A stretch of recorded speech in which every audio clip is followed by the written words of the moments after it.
IPL এ এখনো পর্যন্ত মোট 32টি ম্যাচ খেলা হয়েছে।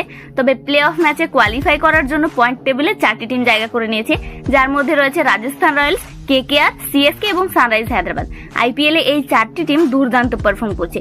যদিও কেকেআর আগের ম্যাচটিতে জিততে পারেনি, হারার কারণে অবশ্য পয়েন্ট টেবিল থেকে কোনো বদল হয়নি কেকেআর এর। তো এই ভিডিওতে আমি তোমাদের জানাবো যে আইপিএল 2024 এর ফাইনাল ম্যাচে যাওয়ার জন্য কোন 4টি টিম কোয়ালিফাই করতে পারে, এছাড়াও 10টি টিমের মধ্যে কোন টিমের কত পার্সেন্টেজ কোয়ালিফাই ম্যাচে যাওয়ার সম্ভাবনা রয়েছে তাও বলবো। তো এবছর আইপিএল এ রাজস্থান রয়্যালস খুবই ভালো পারফর্ম করছে। এখনো পর্যন্ত 7টি ম্যাচের মধ্যে 6টি ম্যাচে জয়লাভ করেছে। তবে কেকেআর, সিএসকে, সানরাইজ হায়দ্রাবাদ 6টি ম্যাচের মধ্যে 4টি ম্যাচে জয়লাভ করেছে।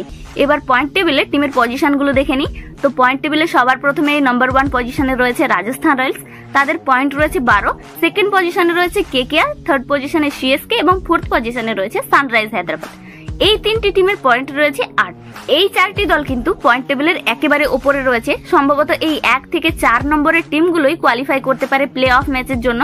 এছাড়াও নাম্বার 5 এ রয়েছে এলএসজি, 6 এর দিল্লি ক্যাপিটালস এবং গুজরাট 7 এ। তো এদের পয়েন্ট রয়েছে 6।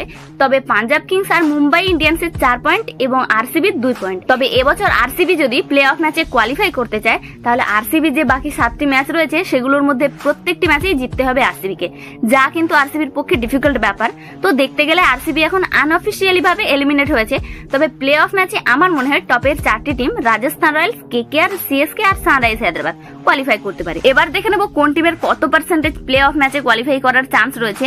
চার্ট দেখলে সেখানে দেখা যাচ্ছে যে রাজস্থান রয়্যালসের সবচেয়ে বেশি চান্স আছে কোয়ালিফাই করার, 93%। কারণ আর 3টে ম্যাচ জিতলে রাজস্থান রয়্যালস কোয়ালিফাই করবে প্লে অফ ম্যাচের জন্য।